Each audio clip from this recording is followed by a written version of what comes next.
ಮಹದೇವಪುರದಲ್ಲಿ ಬಂದು ಈ ಅಕ್ರಮ ಇದೇನ್ ಹೇಳಿದಾರಲ್ಲ ರಾಹುಲ್ ಗಾಂಧಿ ಪ್ರೈಮಾ ಫೆಸಾಯಿ ಒಪ್ಕೊಂಡ್ಬಿಡ್ತೀರಿ ಫಸ್ಟ್. ಅಲ್ಲ ಒಪ್ಕೊಳ್ಳಬಹುದಾದಂಥದ್ದು ಅವ್ರು ಕೊಟ್ಟಿರೋ ದಾಖಲೆಗಳನ್ನು ನೋಡಿದ್ರೆ ಮೇಲ್ನೋಟಕ್ಕೆ ಕಾರಣ ಯಾರು? ನೀವು ವ್ಯವಸ್ಥೆನಾ ಅಥವಾ ನೀವು ಕೇಂದ್ರ ಚುನಾವಣಾ ಆಯೋಗನ? ಇಲ್ಲ ಅಲ್ಲಿ ಕುತ್ಕೊಂಡು ನಾವು ಡಿಸ್ಕ್ರೆಡಿಟ್ ಅಲ್ರಿ. ಹುಬ್ಬಳ್ಳಿ ಧಾರವಾಡದ ಮಹಾನಗರ ಪಾಲಿಕೆ ಚುನಾವಣೆ ಇರ್ತದೆ. ನಾನು ಹಂಗೆ ನಿಮ್ಗೆ ಹೇಳ್ತೀನಿ, ರಾಜ್ಯ ಚುನಾವಣಾ ಆಯೋಗವೇ ಆ ಚುನಾವಣೆಯನ್ನು ನಡೆಸುತ್ತೆ. ರಾಜ್ಯ ಮುಖ್ಯ ಚುನಾವಣಾ ಆಯುಕ್ತರ ಮೇಲೆ ನೀವೊಂದು ವಾರ್ಡ್ನಲ್ಲಿ ಯಾರೋ ಒಂದು 100 ವೋಟ್ ಜಾಸ್ತಿ ಹಾಕ್ಸ್ಬಿಟ್ರು ಅಂತ ಮುಖ್ಯ ಚುನಾವಣಾ ಆಯುಕ್ತರನ್ನ ಡಿಸ್ಕ್ರೆಡಿಟ್ ಮಾಡಿದ್ರೆ ಮಾಡಿ. ಅಲ್ಲಿನ ಕಮಿಷನರ್ ಯಾರು ಇರ್ತಾರಲ್ಲ, ರಿಟರ್ನಿಂಗ್ ಆಫೀಸರ್, ಅವರನ್ನ ನೀವು ಡಿಸ್ಕ್ರೆಡಿಟ್ ಕೊನೆಗೆ ನೋಡಿ, ಕೊನೆಗೆ ಅಲ್ಲಿ ಯಾರು ಕೂತ್ಕೊಳ್ತಾ ಅವ್ನ ಕುತ್ತಿಗೆಗೆ ಬರ್ತದೆ. ನಾ ಇಲ್ಲ ಅಂತ ಹೇಳಿಲ್ಲ. ಆದ್ರೆ ನಾನು ಹೇಳ್ತೀನಿ ಕೇಳಿ, ಇವತ್ತು ಹೇಳ್ತೀನಿ ಕೇಳಿ, ಈ ದೊಡ್ಡ ಸಮಸ್ಯೆ ಕೇವಲ ಒಂದು ಕ್ಷೇತ್ರದಲ್ಲಿ ಆಗಿದ್ದಿದ್ರೆ, ಕೇವಲ ಒಂದು ಭಾಗದಲ್ಲಿ ಆಗಿದ್ದಿದ್ರೆ ನೀವು ಹೇಳ್ದಂಗೆ ಬೂತ್ ರಿಟರ್ನಿಂಗ್ ಆಫೀಸರ್ ಕೇಳ್ತೀವಿ.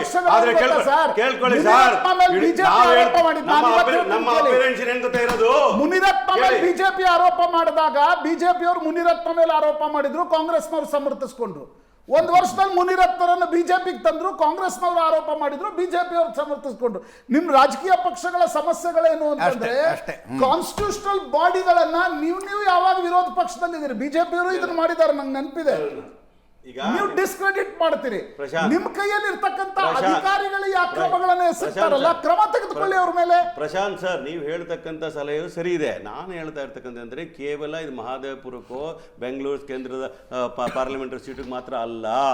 ಇದು ಒನ್ ಆಫ್ ದ ಎಕ್ಸಾಂಪಲ್ಸ್ ಅಂತ ಹೇಳ್ತಾ ಇದೀವಿ. ದೇಶದಲ್ಲಿ ಬಹುತೇಕ ಕಡೆ ಬಹುತೇಕ ರಾಜ್ಯಗಳಲ್ಲಿ ಅದನ್ನು ಒಪ್ಕೊಳ್ಳಿ. ಹಾಗಾದ್ರೆ sir, we are in the system, that's why we are questioning the system to be all right today. You are telling ನಾವು ಸಿಸ್ಟಮ್ ನ ಹೊರಗಡೆ ಇದೀವಿ ಅಂತ ನೀವು ಹೇಳ್ತಿದ್ದೀರಿ. ಇಲ್ಲ, ಬರೀ ಚುನಾವಣಾ ಆಯೋಗ ಅಂದ್ರೆ ಏನ್ರಿ? ಐಸೋಲೇಟ್ ಮಾಡಿ ಮಾತಾಡಕ್ ಬರಲ್ಲ. ಹೇಳ್ತೀನಿ ಕೇಳಿ, ಆಡಳಿತ ಪಕ್ಷದ ಕಾರ್ಯವೈಖರಿ ಯಾವ ರೀತಿ ಇದೆ, ಯಾವ ರೀತಿ ಕಾನ್ಸ್ಟಿಟ್ಯೂಷನಲ್ ಆರ್ಗನೈಸೇಷನ್ ಮಿಸ್ಯೂಸ್ ಮಾಡ್ತಾ ಇರೋ ಅಂತಕ್ಕಂಥದ್ದು ಎಸ್ಟಾಬ್ಲಿಷ್ ಮಾಡ್ತಾ ಇರ್ತಕ್ಕಂಥದ್ದು which is completely derogatory in nature. Nagaraj Yadav case of Dhule parliamentary constituency in Maharashtra. ಧುಲೆಯಲ್ಲಿ ಏನು ನಡೀತು? ನಾನು ಹೇಳ with numbers Prashant, with your permission. ಅಲ್ಲ, ಧುಲೆ ಪಾರ್ಲಿಮೆಂಟರಿ ಕಾನ್ಸ್ಟಿಟ್ಯೂನ್ಸಿಯಲ್ಲಿ 4 ಕ್ಷೇತ್ರಗಳನ್ನ ಬಿಜೆಪಿ ಗೆದ್ಕೊಂಡ್ಬಿಡ್ತು ವಿಧಾನಸಭಾ. ಮಾಲೆಗಾಂವ್ ಬಂತು 5. ಮಾಲೆಗಾಂವ್ ಒಂದು ಕ್ಷೇತ್ರದಲ್ಲಿ ಕಾಂಗ್ರೆಸ್ ಪ್ರಚಂಡವಾಗಿ ಗೆಲುವನ್ನು ಸಾಧಿಸಿತು. It's possible in Indian elections. ಅಕ್ರಮ ನಡೆದಿಲ್ಲ ಅನ್ನೋದನ್ನ ನಾನು ಯಾವತ್ತೂ ಹೇಳಲ್ಲ. ಅಕ್ರಮಗಳು ನಡೀತಾವೆ, ವ್ಯವಸ್ಥೆ ಹೇಗೆ ನಡೆಯುತ್ತೆ ಅಂತ ನಾವು ಸಣ್ಣ ನಾವೇನು ಬೆಂಗಳೂರಲ್ಲಿ ಕುತ್ಕೊಂಡು ಮಾತಾಡಲ್ಲ ರೀ. ಸಣ್ಣ